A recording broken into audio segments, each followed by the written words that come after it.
အားလုံးသောခொနည်းသားသမီးသူတော်ကောင်းမိတ်ဆွေပေါင်းတို့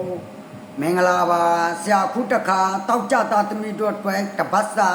ဟောစရန်လေးပြန်ပြောပြမှဖြစ်ပါတယ်အခုလ6လပိုင်း15ရက်နေ့ကစပြီးတော့6လပိုင်း30ရက်အတွင်းမှာ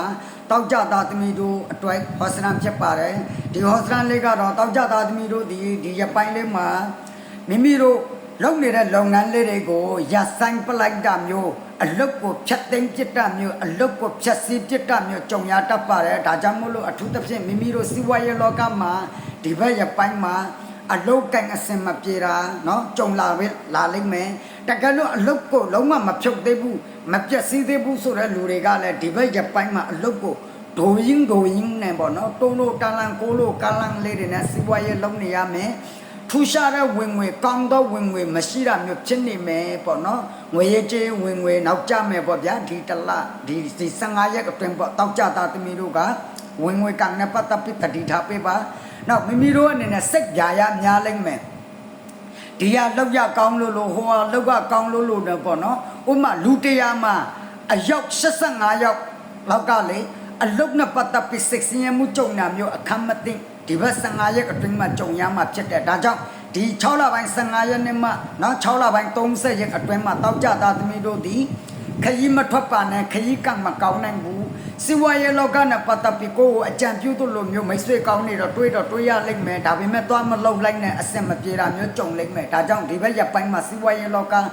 မှာတတိထားပေးပါတောက်ကြသားသမီးတို့နော်အိမ်တော်မရှိသူများအိမ်တော်ပြွားတတ်တယ်အခမ်းမသိနော်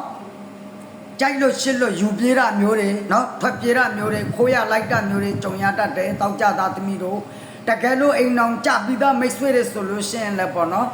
အထူးသဖြင့်အချစ်ကြီးမယ်အချစ်ကြီးစဲမယ်အရန်ကောင်းတယ်ပေါ့အိမ်အောင်ကြီးကတော့တာယာတာပေါ့အတိတ်ဘက်ကနော်ကြီးစဲအားများမယ်ယူပြီးသားအိမ်အောင်ဘက်တွေတာယာမှုများမယ်ဝင်ငွေသားမကောင်းမှတာယာမှုကတော့တာရှိမယ်အားကြောင့်တောက်ကြသားသမီးတို့အတွက်ကလက်ရှိနေမှာဆိုလို့ရှိရင်အခြေနဲ့ပတ်သက်ပြီးမှလည်းအချစ်ခံရမယ့်ကာလတစ်ခုဖြစ်တဲ့အတွက်ကြောင့်ကိုယ့်အိမ်တော်ဘက်မှာအိမ်တော်ရဲ့ကိစ္စတွေမှာလည်းတတိထားပြီးတစ္ဆာရှိကြပါနောက်ချစ်သူကြီးသားရှိနေတဲ့လူတွေနော်အကျိုးကျေးဇူးတအားခံစားရမယ်အချစ်ရေးနော်အချစ်ကြီးတာခံရမယ်နော်ချစ်ချင်းမြတ်တာလေးတွေများရမယ်နော်အချစ်ရေးချစ်သူမရှိတဲ့လူတွေချစ်သူရမယ်အဲ့ဒီထက်မှပြဿနာကဘာလဲဆိုအချစ်ရေးမှာကိုဒွန်တွဲပြီးတွေးတာမျိုးပေါ့နော်နှစ်ယောက်တွဲပြီးတွေးတာမျိုးဘသူ့ရွေရမှမသိရလို့နော်ကိုဘက်ကစဉ်းစားရကြက်တာမျိုးတွေနော်အထူးသဖြင့်တောက်ကြသားသမီးများအခြေမှာအထူးကံကောင်းနေပါတယ်နော်ကျမရဲ့နဲ့ပတ်သက်ပြီးမှတော့အယိုးကျော်စစ်အာယုံကျော်နဲ့ဆိုင်တဲ့ယောဂတတိထားပဲတောက်ကြသားသမီးတို့အုံနောက်နော်ဦးကောင်းအုံနောက်ချုပ်တာခေါင်းရှုပ်တာခေါင်းကိုက်တာအာယုံကျော်စစ်ဖီစီတာအခမ်းမသိလို့ဒီဘက်ရပိုင်းမှာအထူးကြုံရလိမ့်မယ်ဒါကြောင့်တောက်ကြသားသမီးတို့အနေနဲ့ဆိုလို့ရှိရင်ကျမရေးမှာဥကောင်းနဲ့ဆိုင်တဲ့ယောဂကိုအထူးဂရုစိုက်ပေးပါတခြားကိစ္စတော့ဆရာမမြင်ပါဘူးအဲ့တော့ကိုယ့်ရဲ့တတိပုဂ္ဂလကိစ္စများကိုတိုင်ပင်ခြင်းနဲ့ဆွေးနွေးခြင်းနဲ့ဆိုလို့ရှိရင်တော့ဆရာကိုဖုန်းလေးချိတ်ပြီးတော့မေးလို့ရပါတယ်ဘယ်ရင်ဟောခမ်းမှလာမယ်ဆိုလို့ရှိရင်လည်းဆရာခုမန္တလေးဟောခမ်းမှရောက်နေတာဖြစ်တယ်လိပ်စာကိုဖုန်းချိတ်ပြီးတော့ယူကြပါဆရာစီမှာလာမေးလို့ရပါတယ်အားလုံးသောခொနည်းသားသမီးသူတော်ကောင်းပေါင်းတို့ကျမ်းမာချမ်းသာခြင်းနဲ့ပြည့်စုံကြပါစေ